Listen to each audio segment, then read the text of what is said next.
Bristol maybe on top of the log, but in terms of the game we just watched, Exeter were looking like the top team. 20 points to 12 winners in that top of the table Premiership clash. As I mentioned in the preview, I hadn't seen any Premiership games for a wee while.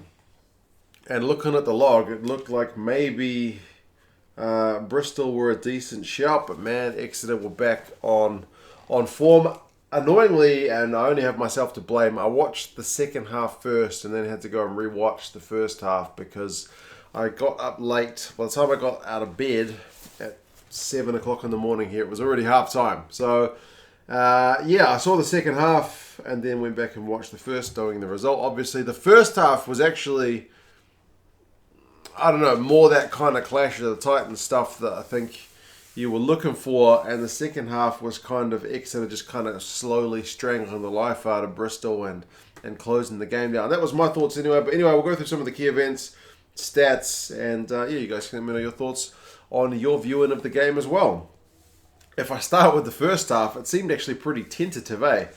You could certainly tell Exeter were looking to put heaps of pressure on Bristol at ruck time, and to be fair, too many times Bristol's scrum half, or anybody, it doesn't have to be the 9, was just too slow to get to the base of that ruck, man, and the Exeter forwards would just flood in and just walk all over the ball. It was clearly a tactic. They were putting heaps of pressure on, and it paid off, man. Like we looked in the preview at the turnover numbers for Exeter, they weren't great in terms of like guys actually getting over the ball and pilfering it, but if they're just going to flood forwards through, you don't need to have a guy who is a fetcher because you can just do it with sheer power. That being said, Bristol did get the first try of the game. Andy Uren had a scrum in their own 22. It's like such a Bristol try as well, from the stereotypes about them being this flashy team full of backs. But yeah, man, it was it was a thing of beauty to watch. Coast to coast stuff. Piatau had kind of two involvements in the break, and Adiolokum was in there, and Uren's the guy who finishes it off. Kind of a poor conversion, unfortunately, which made it 5 points to 0. And then Exeter, just to keep the stereotypes coming, kept the trend with a typical Exeter try as well, with the forwards just absolutely bashing it, going through phases, and Skinner just kind of falling over from about a metre out. And also missed that conversion, so 5 points apiece. That being said, O'Flaherty did get a really nice try. Simmons with a line break, and O'Flaherty got one on 32 minutes. Nice little shimmy from him, but Simmons he looked to have a sore ankle, but he was still travelling at absolute pace as well. 12 points to 5, and then a penalty before half-time. Interestingly, Exeter don't kick that many penalties, but they opted for one. Made it 15-5 at half-time. Looking at the half-time stats, especially the position in the territory, like the possession was pretty even, 52-48 to Bristol, but the territory was 61-39, and that was kind of a trend of this game, was Bristol were doing a lot of running, just in the wrong half of the field. Second half, I thought Ben Moon was kind of harshly penalised for tackling a man in the air. He didn't do much. Bristol threw to the front man in the line-out, and he kind of just fell over Ben Moon, and Ben Moon got penalised for tackling the man in the air. It was a bit of a harsh one. He didn't do much, but it's just the laws, I guess. And 46 minutes, Exeter kick it long, and Charles Piatau gets it like on the right wing, and he is just careening sideways, trying to find some space, and then Jacques Vermeulen, who gets man of the match, just flies up and absolutely clatters into him. They were clearly fired up for this one, and Vermeulen in the post-match interview did mention them kind of, targeting this game as a pretty important one, and it showed, man. They were just, absolutely fired up. Vermeulen got a try of his own, another kind of very Exeter try with a bunch of phases. They missed that conversion as well, and it was 20 points to 5. But interestingly, they put a stat on the screen at that point which said visits to the opposition 22 was 9-3 in Exeter's favour by like the 55-minute mark. So that's just a stat which really shows their territorial dominance in the game. So it's hard to win if you're down the wrong end. Like, you can score coast-to-coast tries, but not all the time. Interestingly, Johnny Hill, who in the first half had already had a big break down the wing, puts in like a big-ass torpedo kick. Exeter get another turnover, and Hill just puts a big left boot through it, and it arcs and bounces, and it goes into touch. Like, I think he got subbed right after that. It's like, what are you doing, man? Hell of a kick.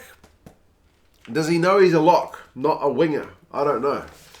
Bizarre. Absolutely bizarre stuff. I wrote a note that said Bristol are just living in their own half and their own 22. So yeah, it was kind of tough. And then on 72 minutes, the Chiefs won a scrum penalty in Bristol's half. I kind of wrote that it was game over by that point because I couldn't see Bristol scoring enough points to get in front. They did manage a magic try at the end through Morahan. Again, it was an isolated Piatel who managed to.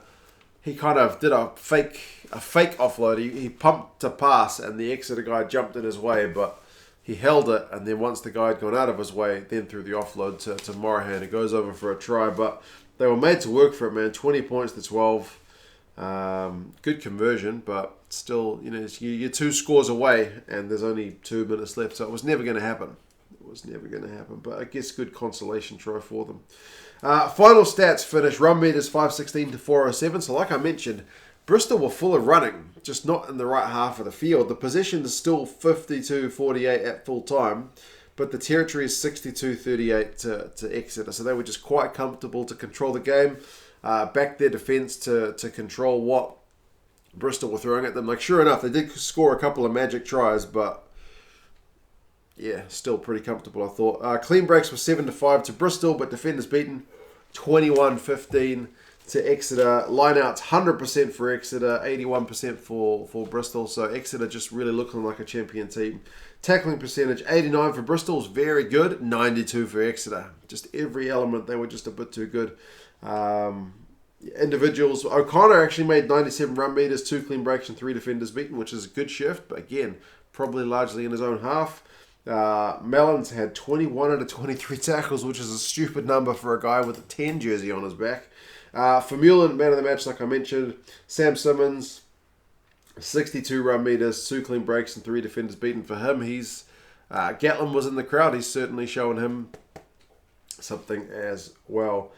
Johnny Gray, 21 out of 21 tackles. Kind of nothing surprising about that. But yeah, interesting first half, which was a bit more kind of to and fro in terms of Bristol going out in front and there being a lead change. As I mentioned, the second half was just Exeter. Once they were up 20 points to 5, they never ever looked like losing it. But yeah, good game overall, pretty entertaining. Good reintroduction to me into the Premiership. Hopefully I can watch a few more games before the season is out. But anyway, you guys let me know your thoughts on the game. Where do you think this leaves things going into the final stages of the regular season? And yeah, I'll talk to you guys again soon. See you later.